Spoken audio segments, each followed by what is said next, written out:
नवीन घडामोडी पाहण्यासाठी आपल्या बारामती झटका या यूट्यूब चॅनलला सबस्क्राइब करा व बेल आयकॉन दाबा म्हणजे ताज्या घडामोडी आपणापर्यंत पोहोचतील।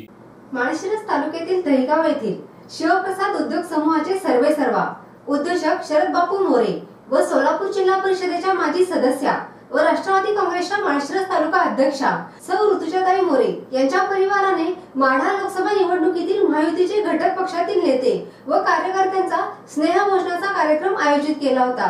या कार्यक्रमास माढा लोकसभेचे कार्यतत्पर व पाणीदार परमनंट खासदार रणजितसिंह नाईक निंबाळकर, मानखटावचे जलनायक आमदार जयकुमार गोरे उर्फ जयाभाऊ, महाराष्ट्र राज्य जनसेवा संघटनेचे सर्वेसर्वा व सोलापूर जिल्हा काँग्रेस कमिटीचे जिल्हाध्यक्ष डॉक्टर धवलसिंह मोहिते पाटील यांनी उपस्थित राहून कार्यकर्त्यांसोबत संवाद साधला। यावेळी भाजप, राष्ट्रवादी काँग्रेस अजितदादा गट, शिवसेना एकनाथ शिंदे गट यांच्यासह घटक पक्षातील प्रमुख पदाधिकारी व कार्यकर्ते उपस्थित होते। यावेळी मानखटावचे जलनायक आमदार जयकुमार गोरे बोलताना म्हणाले, आज आपल्या माळशिरस तालुक्यातल्या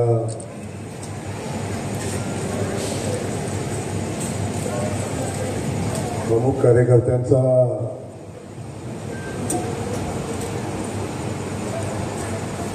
स्नेह मेळावा म्हणा, आभाराचा मेळावा म्हणा, या ठिकाणी होत असताना या ठिकाणी उपस्थित असेल मला वाटतं लोकसभेच्या निवडणुकीमध्ये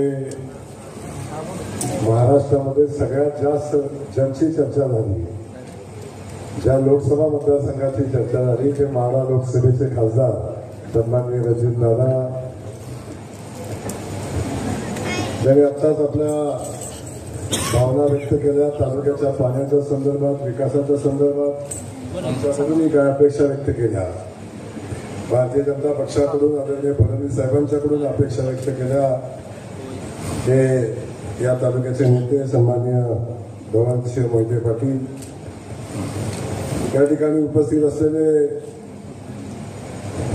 ज्यांनी 2-2 फेट्यांची तयारी ठेवलेली आहे। या फेट्याचा विषय इकडं माळशिरसमध्ये आला खूप चर्चेचा विषय होता।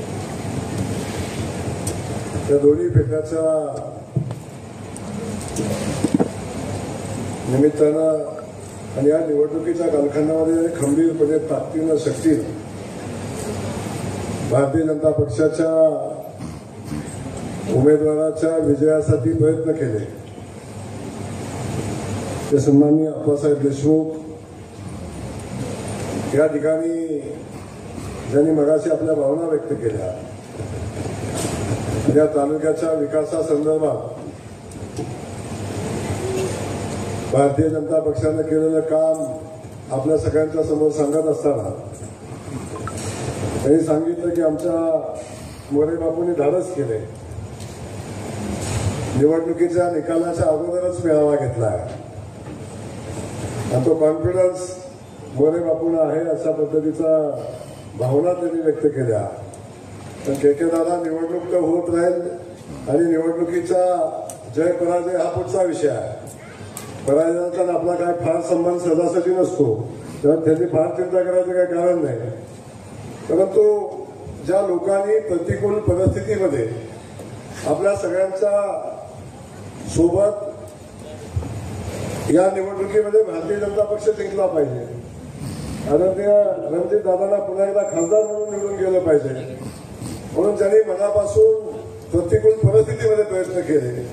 त्या सगळ्यांचा आभार मानणं हे आपलं कर्तव्य आहे। त्या कर्तव्याच्या भावनेतनं आज बापूंनी या ठिकाणी कार्यक्रम आयोजित केलेला आहे।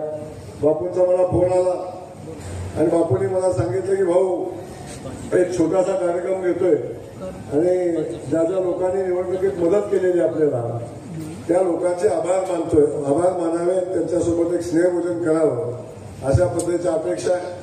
बापू इथं आल्यावर छोटासाच कार्यक्रम आहे असं दिसतोय, खुर्च्या टाकणारे दमल्यात, आता जागा वगैरे राहिली नाही। पण आपण सगळ्यांनी विचार केला तर एवढ्या मोठ्या ताकदीनं या सगळ्या कार्यकर्त्यांनी या तालुक्यामध्ये काम केलेलं आहे। ते सगळेच कार्यकर्ते या ठिकाणी उपस्थित आहेत। सन्माननीय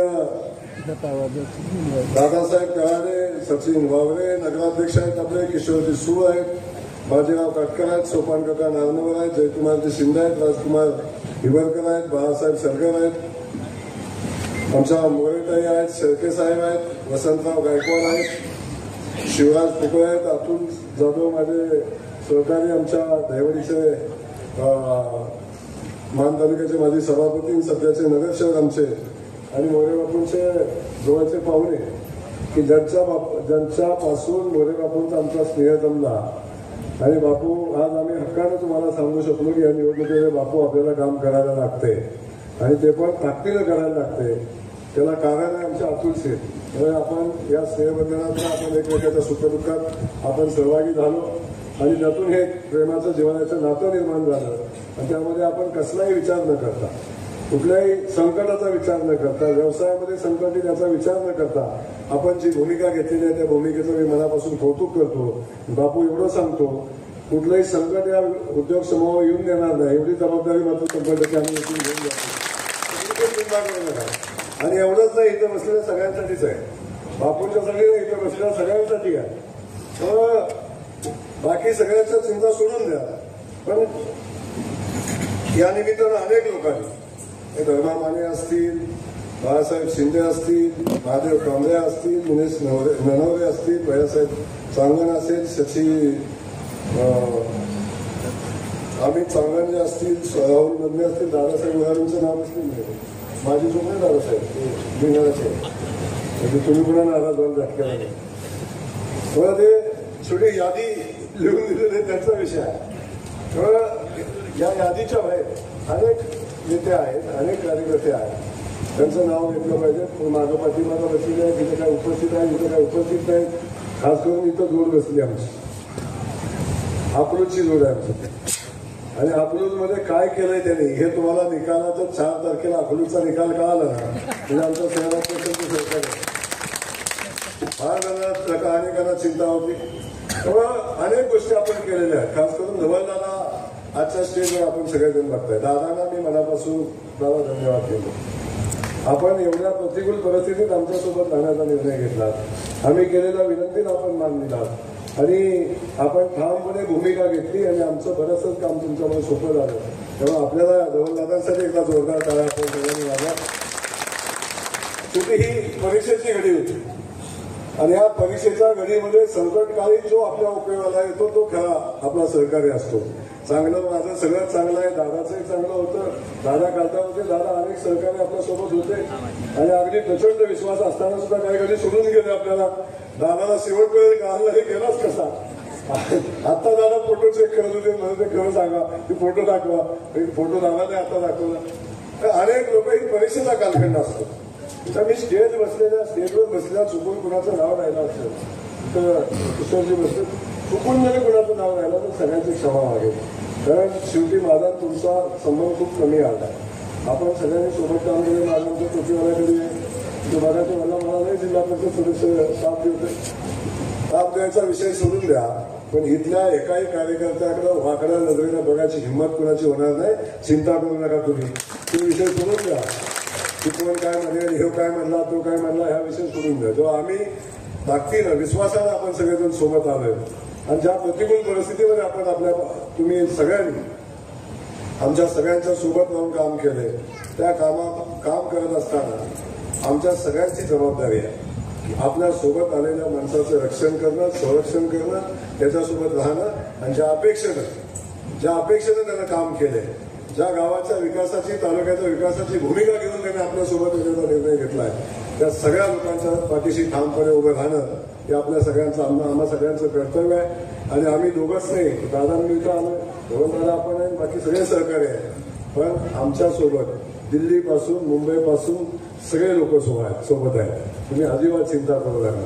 त्यामुळे मी एवढंच या ठिकाणी सांगेन, इथं बसलेल्या अनेकांची नावं पुन्हा एकदा सांगतो. जयकुमार पलीकडे बसलाय, पण या सगळ्यांचं मी पुन्हा एकदा सांगेन की आपल्या सगळ्यांच्या सहकार्याशिवाय, आपल्या सगळ्यांच्या मदतीशिवाय ही निवडणूक पुढे जाणं शक्य नव्हतं. आपण जे केलंय, जो खारीचा वाटा असेल, कुणी मोठा उचलला असेल, जो कमी उचलला असेल, पण हा राम सेतू बांधण्याचं काम या माझ्या इथं बसलेल्या आणि पुढे बसलेल्या वानर सेनेनं केलेला आहे. आणि रावणाच्या लंकेपर्यंत जाण्याचा मार्ग मोकळा करून देण्याचं काम तुमच्या सगळ्याच्या प्रयत्नात झालेलं आहे. चिंता करू नका. हा राम सेतू आपल्याला विजयापर्यंत घेऊन जाईल. प्रभू श्रीरामाच्या मंदिरापर्यंत अयोध्येपर्यंत जाऊ पण तिथून पुढं दिल्लीचा मार्ग आपला मोकळा करून देण्याचं काम आपण सगळ्यांनी केलेलं लक्षात असू द्या. आपल्या सगळ्यांना माहिती आहे ही निवडणूक जेव्हा लागली तेव्हापासून दादा थांबलं ही निवडणूक लागली दादा आणि तेव्हापासून किंबहुना निवडणूक लागायच्या अगोदर 6 महिन्यापासून एक नेरेटिव्ह सेट करायचा प्रयत्न केला की खासदार भेटत नाही, खासदार आलेच नाही, खासदारांना बघितलंच नाही, अशा पद्धतीचा एक नेरेटिव्ह सेट करण्याचा प्रयत्न केला.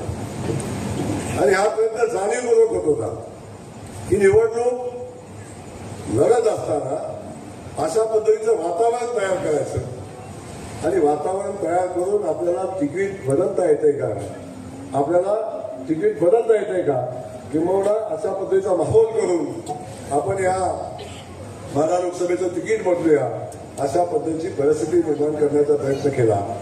दादा आपण सन्मान केला इथंच आपण पहिली चूक आपली आणि ते करा म्हणून सांगणारा मीच होता ती माझीच चूक आहे.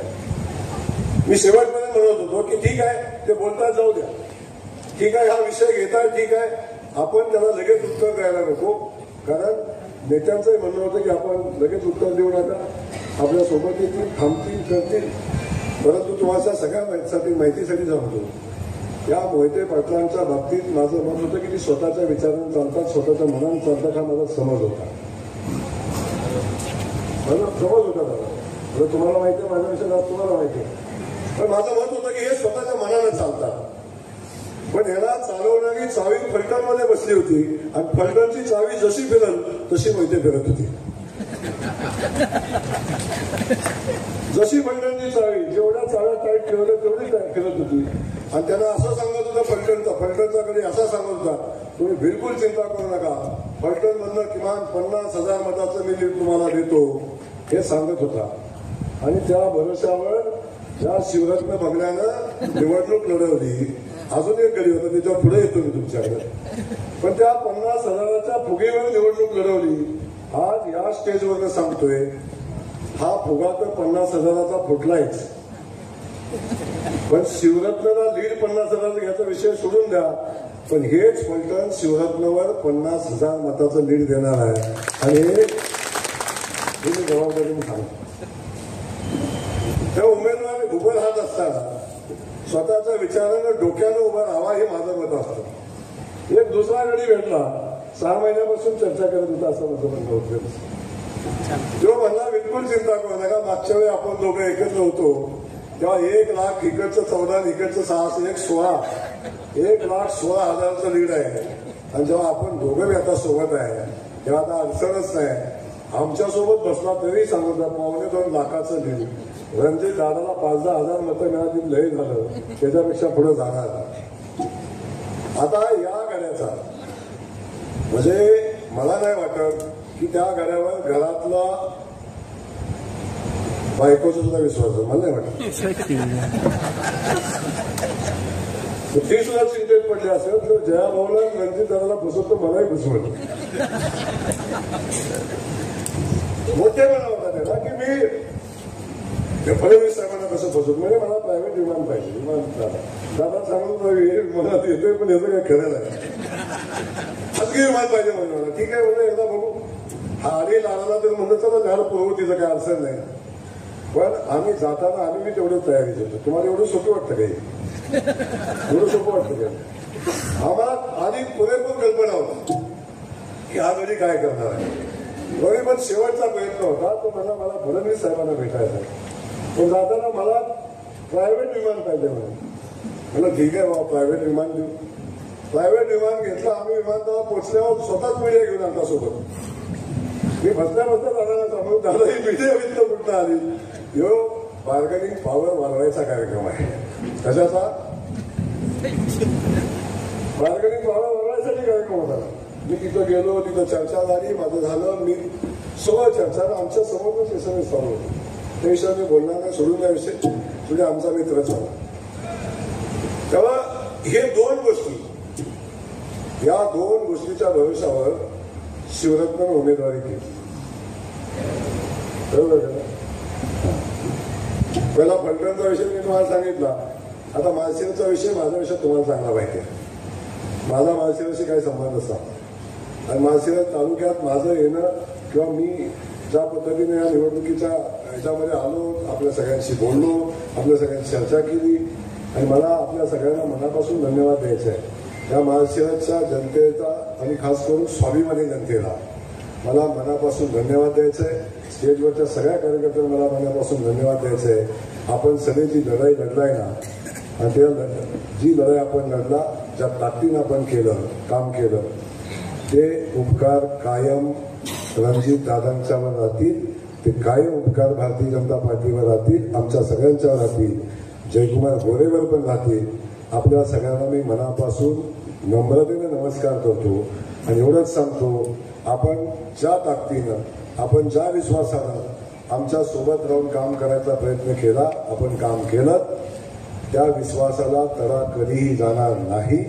या तालुक्यात तुमचा स्वाभिमान, तुमचा सन्मान, तुमची ताकद व्यवस्थित सन्मानानं राखण्याचं काम भारतीय जनता पक्ष करेल. आम्ही सगळेजण करतो, खास करून दादा करतील. याच्याबद्दल मनामध्ये कधीही शंका कुशंका ठेवू नका. कोण म्हणेल पाण्याचं कसं होईल, कोण म्हणेल मी चेअरमनच्या गावाच्या बाजूला राहतोय, कोण म्हणेल मी ह्याच्या बाजूला गावाच्या बाजूला राहतोय, पलीकडे शिवरत्नच्या बाजूला राहतोय.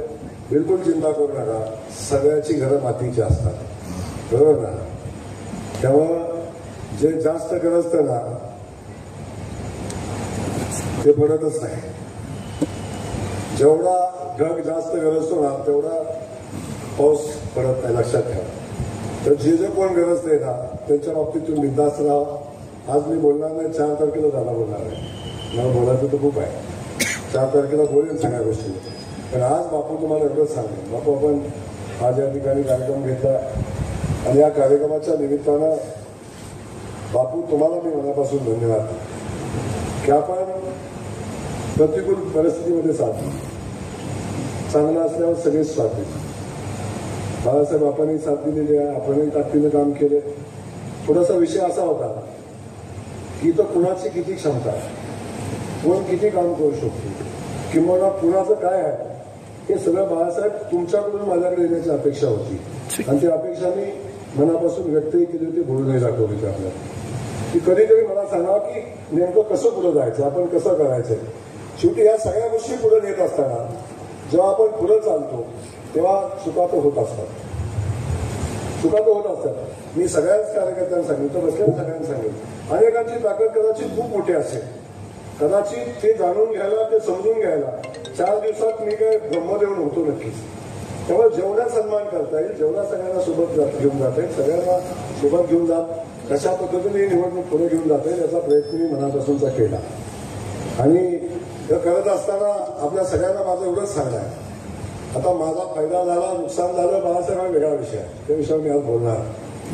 त्यामुळं आज तुम्हाला एवढंच या ठिकाणी सांगेन की आपण ही भूमिका पुढे घेऊन जात असताना मनापासून ताकदीने प्रयत्न केले आणि ज्या पद्धतीची भूमिका इथं बघितली, लोकांच्या भावना बघितल्या, लोकांचं या मतदारसंघातलं सगळ्याचं वर्तन बघितलं, तर मी मनापासून सांगेन की प्रचंड प्रचंड लोकांना उठाव लोकांच्यामध्ये होता. लोकांना ही युती पटलेली नव्हती, ही आघाडी पटलेली नव्हती. आणि तुम्ही मला सांगा, आपण सगळेजण पेशंट आहे तुमच्याकडून, तुम्हीच पेशंट आहे, धरून चाला. काय नाव तुमचं? महादेव नागपुरे. हा, महादेव नागपुरे. महादेव नागपुरे. नागपुरे. नागपुरे साहेब, तुमचा ब्लड ग्रुप कुठला आहे? ए पॉझिटिव्ह. ए पॉझिटिव्ह आहे, बरोबर की नाही? याचा ब्लड ग्रुप जर ए पॉझिटिव्ह आहे आणि ह्यांना रक्त जर बी पॉझिटिव्ह दिलं तर काय होईल? हो, काय होईल? काय होईल सांगा ना मला. रक्त दिल्याचा आनंद किती वेळ राहील? पेशंटमध्ये रक्त गेल्यावर कार्यक्रम होईल. आता तसंच झालेलं आहे.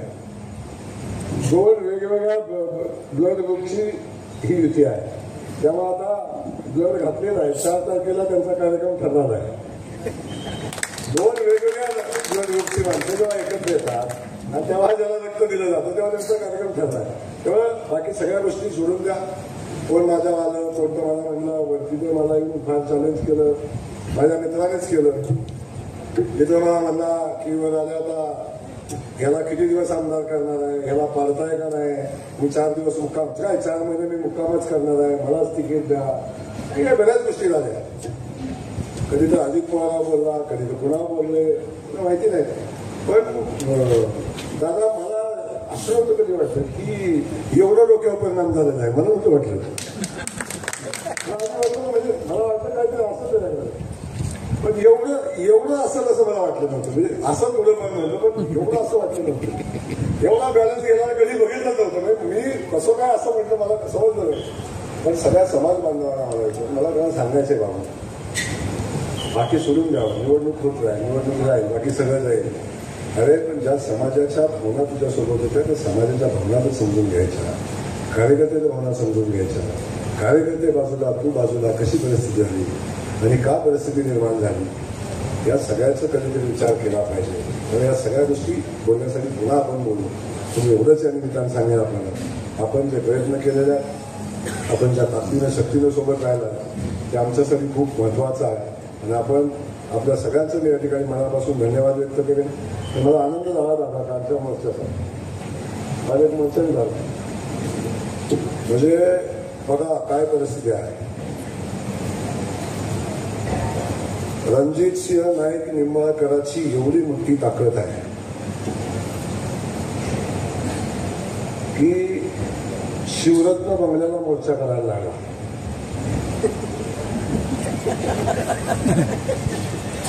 शिवरत्न बंगल्याने मोर्चा काढल्यावर कधी बघितला होता का आजपर्यंत? तुम्ही बघितला का? बघितलं. त्याच्यासोबत फलटणच्या राजवाड्याला मोर्चात सहभागी व्हायला लागला. फलटणच्या राजवाड्याला त्या सहभागी झाला. म्हणजे ही ताकद दादा. आता कॅनलला बोगदा पडलाय बाबा, कॅनलला बोगदा पडलाय. कॅनलचं काम दुरुस्तीत आहे. कुठं आता पावसाळ्याच्या ते काम होणं अपेक्षित आहे. पुन्हा पाऊस एकदा पडला की ते काम होणार नाही, पुन्हा आपल्याला पाणी व्यवस्थित येणार नाही. हे सगळ्या गोष्टी आहेत. आता ते बाईक धरते त्या लेडी अधिकारी कुठे तिला पुढे कवा जोडणार, कधी जोडणार हे सांगत पण नाही. निवडणुकीत कुठं होतं ते सांगत होता, विचारत होता किती पोरछावपणा, किती पोरकटपणा, काय म्हणजे काय चाललंय, काय आपण करतोय, आपल्या घराची उंची काय, आपल्या बापाची उंची काय, आपली उंची काय, आणि काय आपण करतोय. मोर्चाचा दिवाळ म्हणजे आखलेचा दिवाळ आपण मानतोय. अशी परिस्थिती निर्माण झाली म्हणजे शिवरत्न. मला दादा कसं काय मला कळतच झालं म्हणून तो अजून काय समजतच नाही. असे हवामान मानणारे घडी. तर आम्ही दादाच्या घरी बसलो होतो. दादाची आमची चर्चा झाली होती. दादाच्या घरी एक आपली कुंभारताई होत्या. कुंभारताई होत्या दादांच्या घरी काम करतात. दादांच्या घरी काम करतात ते कुंभारताई. मी दादांना म्हणलं हे कोण आहे?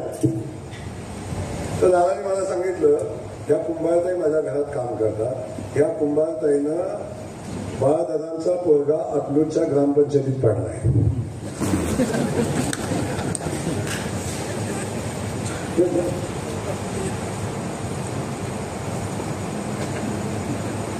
आणि कोण मग असं म्हणलं चाणक्य.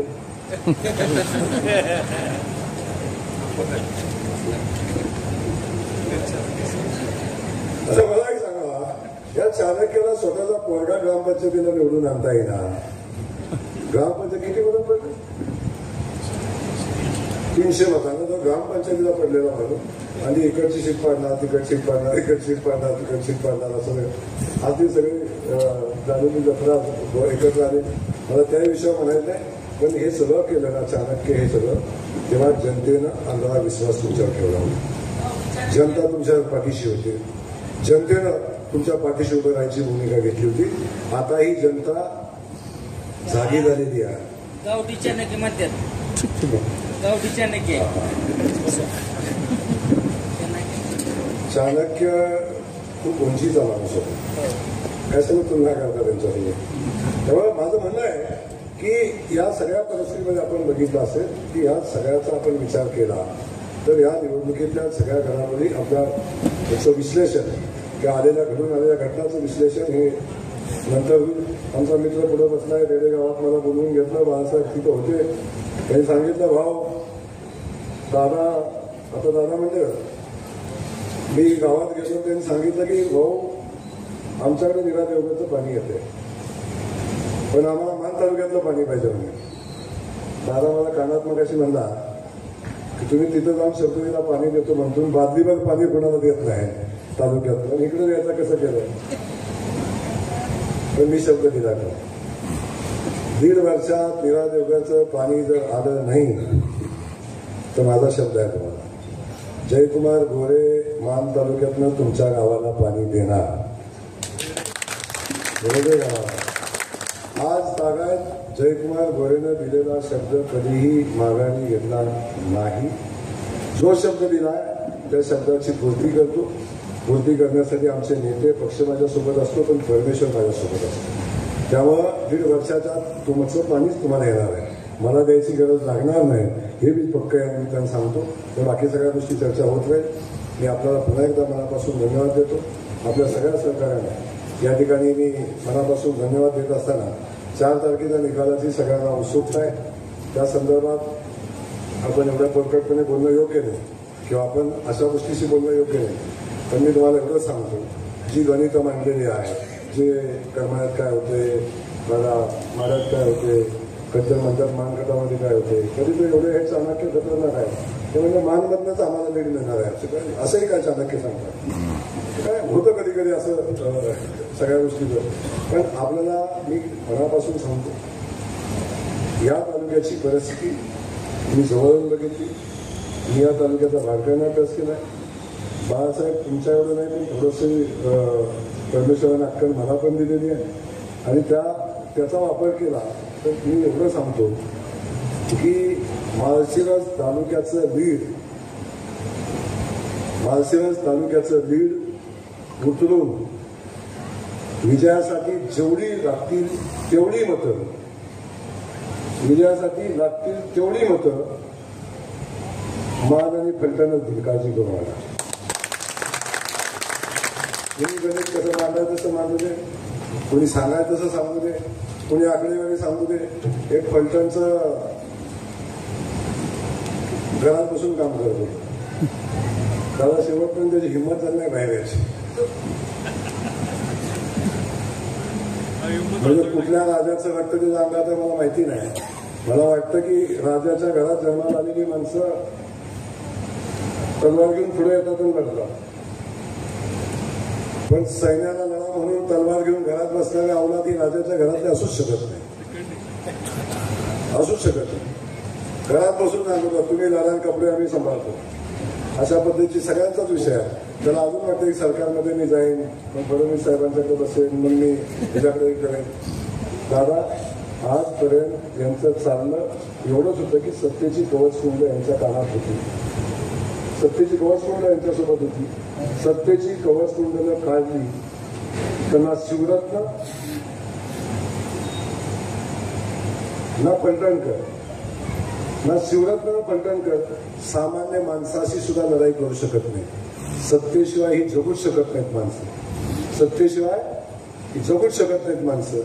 आणि त्यांनी पंगा कोणाशी घेतलाय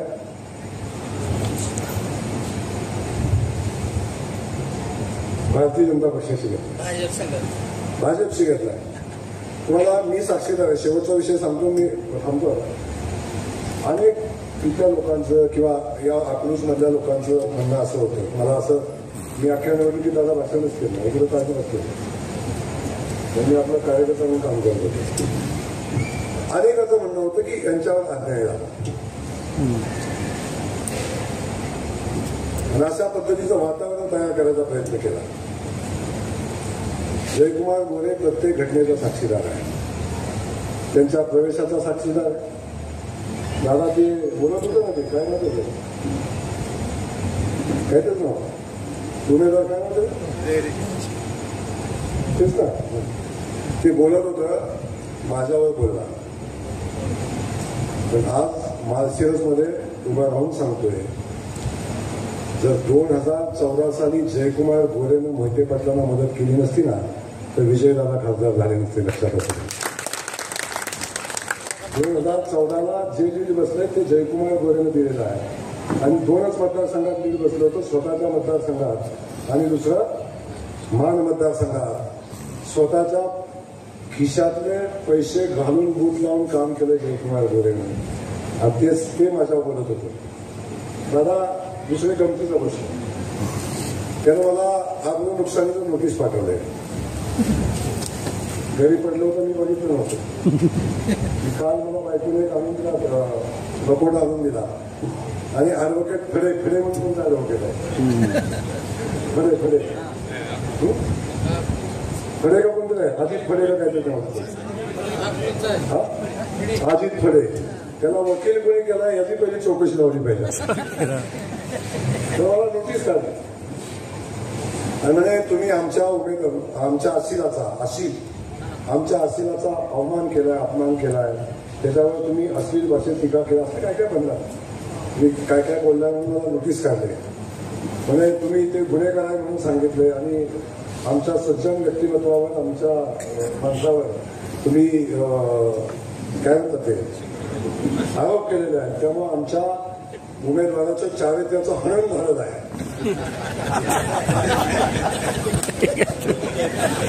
काय झालेलं आहे? त्याच्या चारित्र्याचं हनन झालेलं आहे आणि त्याला तुम्ही जबाबदार आहात म्हणून तुम्ही तातडीनं माफी मागा, अन्यथा तुमच्यावर पुढची कारवाई करून आपण सगळे दावा दाखल करू. मी अजून उत्तरं दिलं नाही, पण माझं उत्तर 4च वेळेचं असेल. ज्याला चारित्र्य नाही त्याचा हनन व्हायचा संबंध नाही.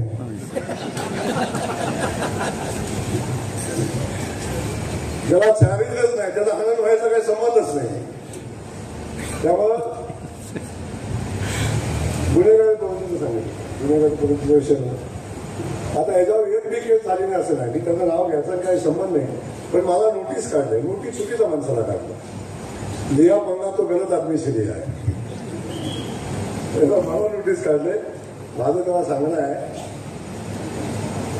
फरक पडत नाही आपल्याला, तुला काय करायचं ती कर.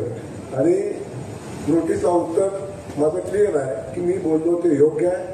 तू चारित्र्यहीन माणूस आहेस, तू चारित्र्यहीन माणूस आहे, तू गुन्हेगारी प्रवृत्तीचा माणूस आहे, तू गोरगरिबा माता भगिनीच्या आबरू लुटलेला माणूस आहे, तू गोरगरिबांच्या जमिनी लाटलेला माणूस आहे, तू गोरगरिबांच्या हाताला गोरगरिबांचे प्लॉट लाटलेला माणूस आहे, गोरगरिबांचं खून केलेला माणूस आहे, गोरगरिबाचा खुनाचा प्रयत्न केलेला माणूस आहे. तेव्हा माझं उत्तर हे क्लिअर आहे आणि याच लाईनीत मी दादा उत्तर देणार.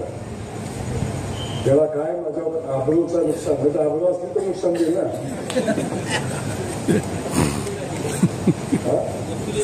आता हे कोण म्हणे ते अस्मिता पतसंस्थेची नाही, सुमित्रा पतसंस्थेचे ठेवलेले आहेत. सुमित्रा पतसंस्थेमध्ये चं नाव घेऊन तुम्ही केलं. सुमित्रा पतसंस्था बुडली का नाही बुडली? मग त्या वकिलाचा मेंदू बुडला का कुठे? मला नोटीस काढलं का? आता जे बोललंय ते बोललंय. या सगळ्या गोष्टी सांगतो तुम्हाला की अशी नोटीस मला.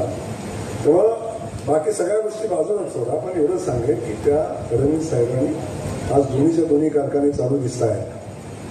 दोन्ही कारखाने चालू दिसत आहेत.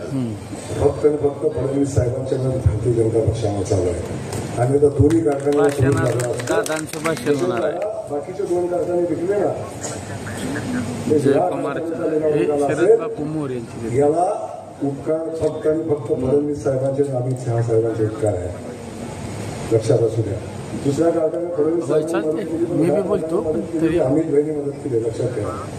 कुणी कार्यक्रमात आहे कुणी यायचे म्हणतात अमित भाईंनी केली. आता जेवण करणार आहे. अमित भाईचा इतिहास नाही, सांगायचं आवश्यकता नाही. मी तेव्हा बोलणार पण या सगळ्या गोष्टी बघा. हे सगळं केलं. अगदी प्रचंड अडचणीत असलेल्या कुटुंबाच्या पाठीशी किमान त्यांच्या कुटुंबावर दाखल असलेले गुन्हे किमान 350 गुन्हे दाखल आहेत. त्या 350 गुन्ह्यांना प्रोटेक्शन देण्याचं काम भारतीय जनता पक्ष अनेक आणि सहकार्याने आमच्या भारतीय जनता पक्षावर टीका केली. आता या तुमच्याबद्दल चुकीच्या माणसांना मदत करतात, चुकीच्या लोकांना मदत करतात, ही परिस्थिती आहे. त्याच्यानंतर हे जे सांगतात अनेक खाजगी कामं, ज्या कामातनं कोट्यावधी रुपयाची माया जमवली, अशी अनेक कामं फडणवीस साहेबांनी या कुटुंबाची केली, अनेक कामं केली. आणि हे सगळं करत असताना आपण सगळ्यांनी बघितलं त्यांनी काय केलं. मागच्या लोकसभेला तर तिकीट मागितलंच नव्हतं. रणजितदादांचं काम केलं, हो केलं. त्याच्यानंतर जो काम होता की सातपुते साहेबांचं काम केलं.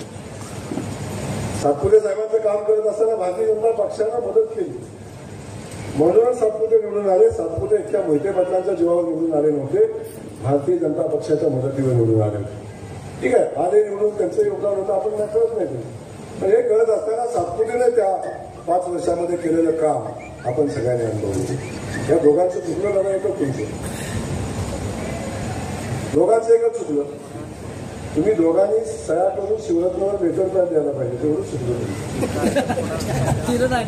दोघांचंही चुकलं. जर सह्या करून लेटर पॅड तिथं ठेवलं असतं तर मग कुठलीच अडचण आली नसते. तेव्हा ही दोघं स्वाभिमानानं राहिली, एवढंच चुकलं त्यांचं. स्वाभिमानानं राहिली एवढंच चुकलं, आणि स्वाभिमानानं राहिली म्हणूनच ही परिस्थिती निर्माण झाली. अन्यथा दुसरी कुठली परिस्थिती नव्हती. कोणामध्ये अन्याय झाला नव्हता. तिकीट मागायची प्रक्रिया असते, प्रोसेस असते, या सगळ्या गोष्टीमध्ये दादा जे घडलंय ते घडून गेले. आता माझी एवढीच विनंती आपल्या सगळ्यांना, बाकी सगळ्या गोष्टी बाजूला सोडा, तर आपण सगळ्यांनी ताकदीनं मिळून जी मदत केली त्या मदतीच्या उपकाराच्या मोर्चाखाली आम्ही तुमच्या आहोत.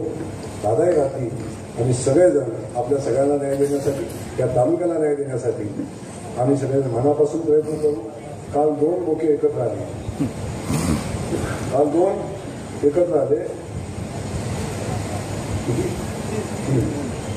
3 आले, एक मोका नाही आला, किल्ले 2 मोके एकत्र आले. मला त्या दोघांना एका प्रश्नाचं उत्तर द्यायचं आहे. एकदा तुम्ही सांगता कुटुंबाचा इतिहास, एक घर सांगतो मालोजी राजांच्या पासून आतापर्यंत, मालोजी राजांच्या पासूनचा इतिहास सांगतो, आणि दुसरं घर सांगतो शंकरराव मोहिते पाटलांच्या पासून आतापर्यंत इतिहास सांगतो. बरोबर झाला, इतिहास सांगतो. त्या दोन्ही कुटुंबाला माझा एक प्रश्न आहे, तुम्हाला काय दिलं नाही या राज्यातल्या जनतेनं किंवा राज्यातल्या नेत्याने तुम्हाला काय दिलं नाही?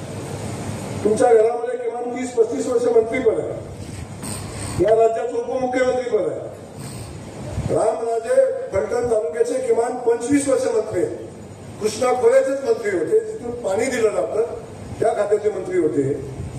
त्या रामराजेच्या तालुक्यामध्ये आजही दुष्काळ काय, आजही अनेक गावामध्ये पाणी का नाही? त्याच मोहिते पाटलांच्या तालुक्यामध्ये आजही 36 गावात पाणी का नाही? आजही 36 गावात दुष्काळ काय? या प्रश्नाचं उत्तर कधी मिळेल का? मिळेल का कधी प्रश्नाचं उत्तर? आहे तुम्ही खूप ताकदीची घराणे आहे ना. लोकांना काउंट करताना तुम्ही दम देताना आमच्या विरोधात जाऊ नका. आणि हा कॅनॉल इंग्रजांच्या काळात आलेला कॅनॉल आहे. मोहिते पाटलांना अंदाजा एखादा कॅनॉल दाखवा ना. दाखवा एखादा कॅनॉल, इंग्रजांच्या कालखंडात आलेला कॅनॉल आहे. विकास झाला तर कुटुंबाचा झाला, लोकांचा किती झाला विषय जाणार नाही. कारखान्याचं किती देणं आहे, संसदेचं किती देणं आहे, हे निवडणुकीचं भाषण होतं दादा. पण मला योगायोग कधी झालंच नाही भाषण करायचं. निवडणूक भाषण ऐकायचं तुमचा योग मला करेल, मला बोलायचा योग आलाच नाही. तर मला तुम्ही कार्यकर्ता करून टाकणार होतं. तर मी आपला गल्ली गल्लीत गावागावात पाया पडत सगळ्यांच्या, आणि काहीतरी करा, चला आपण करू. आणि हेच काम जबाबदारी होती ती इमानदारीद्वारे पार पडत. म्हणजे पक्षानं उद्या पक्षानं मला बाळासाहेब तुमचा कार्यकर्ता म्हणून काम करायला लागलं, पक्षाचं काम करायला. ही जी जबाबदारी माझ्या पक्षानं दिली ना, ती जबाबदारी मी इमानदारीद्वारे पार करणार. कुणाला बरं वाटू कुणाला नाही वाटू मला फरक पडत नाही. माझी भूमिका क्लिअर आणि नीट आहे. मी इमानदारीने काम केलं, पक्षाचं काम केलं, त्याच्यामध्ये जे काही करायचं होतं ते आपण केलं, एवढं त्या ठिकाणी सांगतो. दादा आपल्याला मनापासून धन्यवाद देतो. मी अनेक लोक म्हणतात की जयकुमार गोरे एवढ्या ताकदीने का पळत होता, एवढ्या ताकदीने का काम करत होता. आता त्यांना काय कळलं होतं, मैत्री काय असते, भावाचं नातं काय असतं आणि मैत्रीसाठी काय करायचं असतं.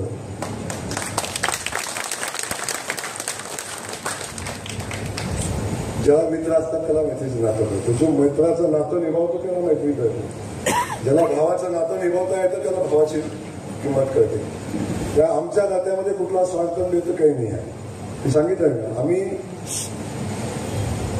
दोघं वेगळे नाहीच आहोत, त्यामुळे कोण कोणासाठी पाहायला असा विषय नाही. मी पण उपकार केले नाही तर त्यांनी माझ्या उपकार केले नाही. आम्ही दोघं एका नाण्याच्या दोन बाजूही म्हणता येत नाही, आम्ही एका नाण्याची एकच बाजू आहे, तेव्हा असा विषयच नाही. त्यामुळे ते दादांची निवडणूक की माझ्यासाठी कोणतं म्हणलं तिकीट मी दिलं, काय संबंध नाही, तिकीट पक्षानं दिलं. माझा तर अनेक लोकांनी असावं माझ्यावर विरोध करायचा, माझं तिकीट घेतलं झालं बघेल तिकीट, काही संबंध नाही. मी एकदा अशी परिस्थिती मिळणार, ज्या माणसाचं तिकीट मोदीजींनी फायनल केलं, एकमेव राज्यातलं तिकीट असं आहे, शेवटचं सांगतो थांबतो आता, राशन मी किती बोलेल तेवढं राहील, पण एकमेव तिकीट असं आहे की फडणवीस साहेबांना, बावनकुळे साहेबांना मोदीजींनी विचारलं, अरे वो मूछवाले का नाम आया की नाही आहे.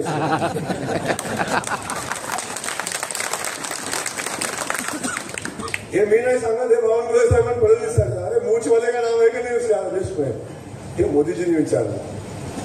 ज्या भारतीय जनता पक्षामध्ये मुख्यमंत्र्याला तिकीट मिळेल का नाही याची खात्री नसते, त्या पक्षाच्या नेत्यानं आदरणीय मोदीजींनी हे तिकीट फायनल केले आणि त्याला विरोध करण्याला